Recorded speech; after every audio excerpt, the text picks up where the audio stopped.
Good morning students, प्यारे बच्चों। हिंदी की पाठ्य पुस्तक आरोह में संकलित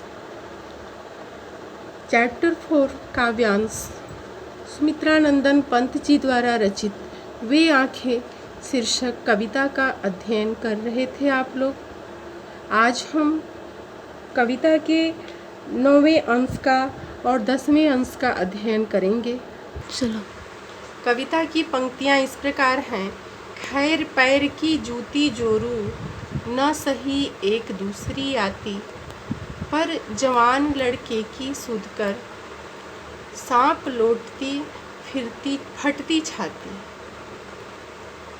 नेक्स्ट है, पिछले सुख की स्मृति आँखों में क्षण भर एक चमक है लाती, तुरत शून्य में गड़वह चितवन, तीखी नोक सदृश बन जाती। बच्चों, इस कविता में सुमित्रा नंदन पंत जी ने स्वतंत्रता से पूर्व के भारतीय किसानों की दयनीय दशा का मार्मिक चित्र खींचा है।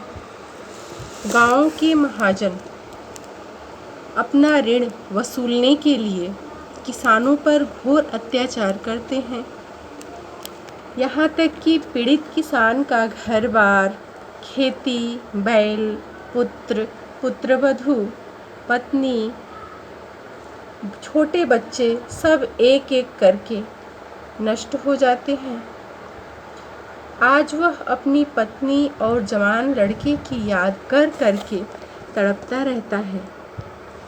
कविता का भावार्थ इस प्रकार है। खैर पैर की जूती जोरू। पैर की जूती यानी उपेक्षित या तिरस्कृत। पैर की जूती होना भी मुहावरा है। जोरू यानी पत्नी, न सही एक दूसरी आती।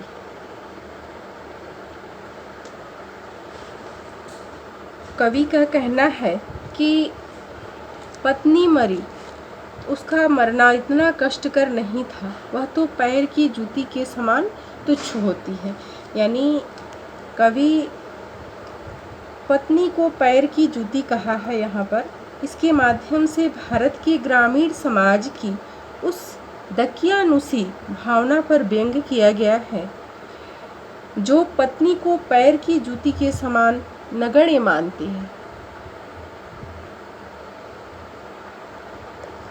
मनुष्य चाहे तो एक जूती के फटने पर दूसरी बदल ले, न सही एक दूसरी आती। इसलिए वह किसान दूसरी पत्नी भी ला सकता था, पर जवान लड़के की सुध कर सांप लौटते फटती छाती। परंतु जब उसे अपने जवान लड़के की हत्या हो जाने की याद आती है तो उसकी छाती पर सांप लौटने लगते हैं। उसका मन पीड़ित हो जाता है। वेदना के मारे उसका हृदय विदीर्ण हो जाता है। सांप लौटते यानी जलन होना, फटती छाती यानी बहुत दुख होना।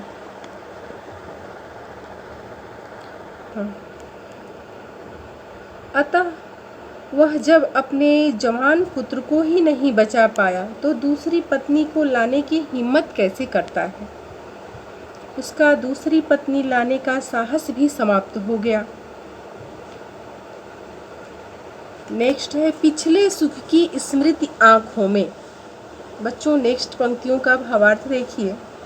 किसान जब अपने पिछले सुख यानी बीते हुए दिनों के वैभव और सुख को याद करता है, स्मृति यानी याद करता है, तो क्षण भर उसे सुख और आनंद की प्राप्ति तो होती है, लेकिन और उसकी आँखें जो हैं चमक से भर जाती हैं।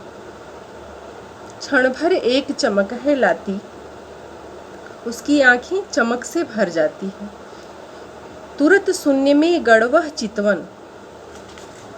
चितवन का अर्थ होता है दृष्टि, शून्य यानी आकाश, तुरत यानी शीघ्र। उसे अपने खेत, गाय, पुत्र, पत्नी, पुत्रवधू की कल्पना सुख देने लगती है। किंतु जब उसकी कल्पना धीरे धीरे गहरे चितवन में यानी गहरे चिंतन में उतरती है तो उसकी नज़रें कहीं शून्य में गड़ी की गड़ी रह जाती हैं। शून्य यानी आकाश में। उसे एक एक करके सबके नष्ट होने की याद आती है तो वह सब स्मृतियाँ उसके लिए दुखदाई बन जाती हैं, तीखी नोक सदृश बन जाती। वह सब तीखी नोक बनने का आशय यह है कि किसान अपने अतीत की याद करते करते गहरे शून्य में खो जाता है और उसका मन जो है क्षोभ से विदीर्ण हो जाता है। वह आज की महाजनी शोषण सभ्यता के विरुद्ध तीखे आक्रोश से भर उठता है। इसलिए उसकी दृष्टि नोक के समान तीखी हो जाती है और वह सब कुछ उलट पलट देना चाहता है। बच्चों, प्रस्तुत कविता का काव्य सौंदर्य यह है कि इस पंक्ति में कुछ मुहावरों का प्रयोग किया गया है, जैसे सांप लौटना ये मुहावरा दिया गया है और छाती फटना मुहावरा है। पैर की जूती होना भी एक मुहावरा है। 3 मुहावरे का प्रयोग इस पैराग्राफ के अंतर्गत दिया गया है। ग्रामीण अंचल की भाषा का प्रयोग किया गया है। नेक्स्ट पंक्ति में किसान का जीवन ऐसा दुखमय है जिसे किसान यथार्थ जीवन में तो उसे दुख मिलता है लेकिन कल्पना में भी वह दुख ही महसूस करता है। चितवन की उपमा जो है तीखी नोक से दी गई है। यहाँ पर चितवन शब्द की उपमा तीखी नोक से दी गई है। तुरत शब्द का सौंदर्य जो है बहुत ही अच्छा शब्द दिया गया है। यहाँ पे तुरत देखते ही बन रहा है। यहाँ पर भाषा अत्यंत संक्षिप्त है, लघु शब्दावली का प्रयोग किया गया है। बच्चों, अब मैं इस कविता के अंतर्गत अर्थ ग्रहण संबंधी प्रश्न उत्तर को पूछूंगी, जिसका उत्तर आप लोग अपनी होमवर्क कॉपी में लिखेंगे। क्वेश्चन नंबर 1, पैर की जूती किसे कहा गया है? इसमें किस पर व्यंग किया गया है? क्वेश्चन नंबर 2, किसान के मन में किसकी मृत्यु पर अधिक दुख है और क्यों? क्वेश्चन नंबर 3, किसान की आंखों में कौन से पिछले सुख चमक भर लाते हैं? क्वेश्चन नंबर 4, तीखी नोक सदृश बनने का क्या कारण है? धन्यवाद।